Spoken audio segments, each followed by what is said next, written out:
शेली और नोहा की कहानी।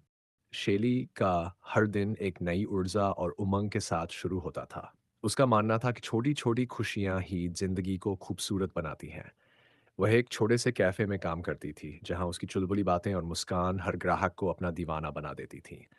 लेकिन शेली की खुद की जिंदगी में प्यार का रंग नहीं था। बस सपनों और कहानियों में ही अपने राजकुमार की कल्पना करती थी।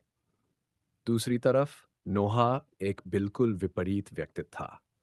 वह एक गहरी चुप्पी में डूबा रहने वाला शख्स था, जिसने अपने अतीत के दर्द को अपनी जिंदगी का हिस्सा बना लिया था।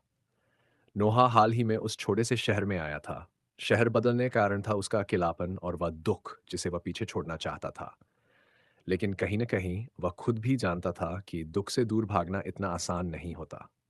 नोहा ने कैफे में पहली बार कदम रखा तो उसकी गंभीर आंखों और शांत चेहरे ने शेली का ध्यान खींचा। वह एक कोने में जाकर बैठ गया और अपने लैपटॉप पर काम करने लगा। जब शेली ने उससे पूछा, आप क्या लेंगे? उसने बिना आंखें उठाए बस ब्लैक कॉफी कहा।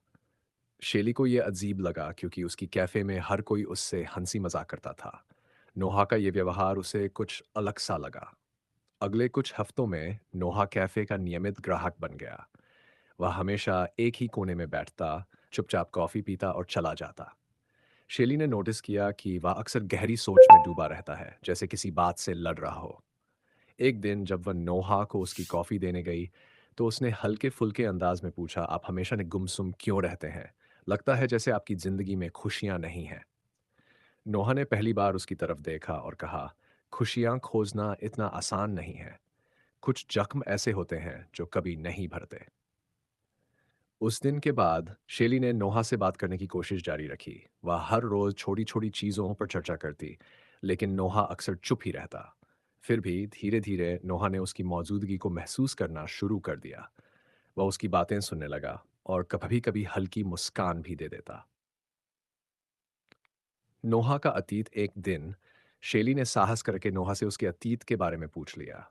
नोहा ने पहले तो टालने की कोशिश की, लेकिन शेली की मासूमियत और ईमानदारी ने उसे अपने दिल का बोझ हल्का करने पर मजबूर कर दिया। उसने बताया कि वह अपनी मंगेतर आलिया से बेहद प्यार करता था, लेकिन एक कार एक्सीडेंट में उसने आलिया को खो दिया। उस हादसे ने मेरी जिंदगी बदल दी। मैंने अपनी आत्मा का एक हिस्सा खो दिया, नोहा ने कहा। उसकी आंखों में आंसू चमक रहे थे। शेली को यह जानकर बेहद दुख हुआ, लेकिन उसने ठान लिया कि वह नोहा की जिंदगी में फिर से खुशियां लाएगी। उसने धीरे-धीरे नोहा को यह सिखाना शुरू किया कि जिंदगी में प्यार और खुशियों के लिए फिर से जगह बनानी चाहिए। प्यार की दस्तक नोहा और शेली की दोस्ती गहरी होती चली गई। शेली की हंसी, उसका चुलबुला स्वभाव और उसकी बातों में छुपी उम्मीद ने नोहा के दिल को छू लिया। वह समझने लगा कि शायद जिंदगी उसे दूसरा मौका दे रही है, लेकिन वह अपने अतीत को भूलने के लिए तैयार नहीं था। शेली, मैं तुम्हें गलत उम्मीदें नहीं देना चाहता। मैं आलिया को कभी नहीं भूल सकता, नोहा ने एक दिन कहा। शेली ने मुस्कुराते हुए जवाब दिया, प्यार का मतलब यह नहीं कि किसी को भुला दिया जाए। प्यार का मतलब है किसी नए इंसान के साथ जिंदगी को फिर से जीना सीखना। मैं तुम्हें वक्त दूंगी। संघर्ष और नया अध्याय नोहा के दिल में शेली के लिए धीरे धीरे जगह बनने लगी। वह महसूस करने लगा कि शेली का साथ उसे फिर से जीना सिखा रहा है। लेकिन जब उसने खुद को प्यार के लिए तैयार करना शुरू किया, तो उसका डर और अपराध बोध उसे फिर से रोकने लगा। क्या नोहा अपने अतीत को पीछे छोड़कर शेली को अपना सकेगा? क्या शेली का प्यार उसे जिंदगी के नए रंग दिखा पाएगा?